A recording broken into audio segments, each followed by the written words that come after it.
कांग्रेस सरकार पूर्व की बीजेपी सरकार के चुनाव के कुछ महीनों पहले लिए फैसलों का लगातार रिव्यू कर रही है। अब सरकार ने पूर्व की जयराम ठाकुर सरकार द्वारा बनाए बिजली बोर्ड के नए डिवीजन भी डीनोटिफाई किए हैं।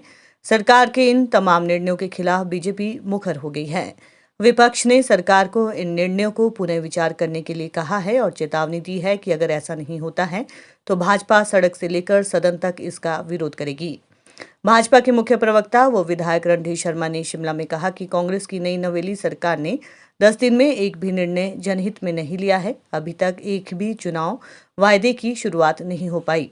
जनविरोधी निर्णयों के साथ सरकार ने आगाज किया, बीजेपी इसकी निंदा करती है।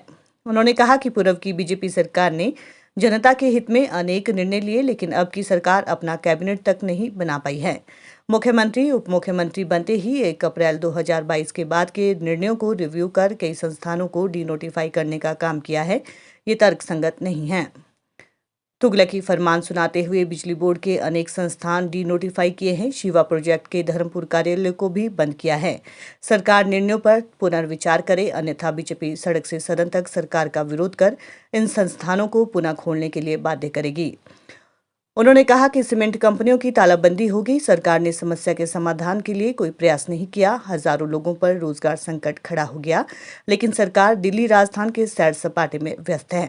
सरकार इसका समाधान करे। बीजेपी प्रभावितों के साथ मिलकर आंदोलन करेगी, जिसकी जिम्मेदारी सरकार की होगी। पहली कैबिनेट में ओपीएस बहाल करने की बात कही गई थी। 10 दिन हो गए, लेकिन अभी तक कैबिनेट का गठन ही नहीं हो पाया।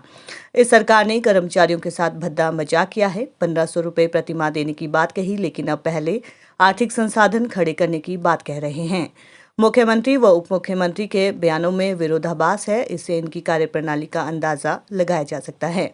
छोटे से प्रदेश में उप मुख्यमंत्री का पद सृजित किया और फिजूल खर्ची को बढ़ावा दिया। भारतीय जनता पार्टी का आरोप है कि हिमाचल प्रदेश की नई नवेली कांग्रेस सरकार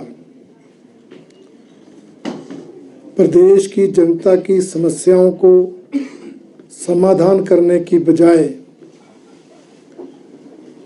ऐसे निर्णय ले रही है जिससे प्रदेश की जनता परेशान हो रही है।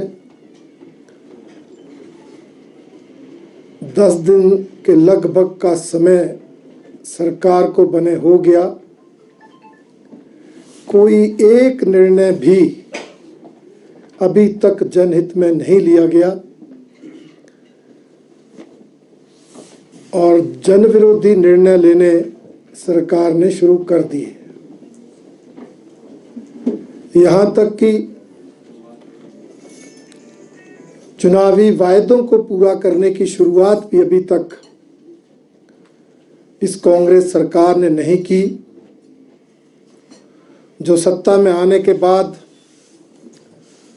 सैर सपाटे में व्यस्त रही, परंतु जनविरोधी निर्णय लेकर इस सरकार ने जो आगाज किया है उसकी भारतीय जनता पार्टी कड़ी निंदा करती है। आप लोगों ने देखा, मुख्यमंत्री उप मुख्यमंत्री बनते ही 1 अप्रैल 2022 के बाद के निर्णयों का रिव्यू करने का निर्णय लिया और 1 अप्रैल 2022 के बाद जो संस्थान अनेक विभागों में खुले थे या अपग्रेड हुए थे उनको डीनोटिफाई करने का निर्णय लिया, जिसकी भारतीय जनता पार्टी ने कड़ी निंदा की थी और चेतावनी भी दी थी कि इस तरह नई रिवायत ना डाली जाए। सरकारें लगातार चलती है, सरकार कॉन्टिन्यूशन में काम करती है और 1 अप्रैल 2022 के बाद हमारी सरकार ने अनेक जनहित के निर्णय, 125 यूनिट तक बिजली माफ करना, पीने के पानी के बिल माफ करना, 60 साल से ऊपर के बुजुर्गों को पेंशन का प्रावधान करना, ऐसे अनेक निर्णय लिए थे और अनेक विभागों में सैकड़ों संस्थान खोले थे, अपग्रेड किए थे जनता की मांग पर, तो उनको डीनोटिफाई करना तर्कसंगत नहीं। परंतु इस सरकार ने हमारी उस बात पर गौर नहीं किया और आज एक तुगलकी फरमान जारी करते हुए बिजली बोर्ड के अनेक कार्यालयों को बंद करने का, डिनोटिफाई करने का निर्णय कर दिया। आज प्रदेश के जहां 3 सर्कल ऑफिस, बिजली बोर्ड के 3 सर्कल ऑफिस डिनोटिफाई हुए, वहीं 15 डिविजन्स और 17 सब डिविजन डिनोटिफाई हुई।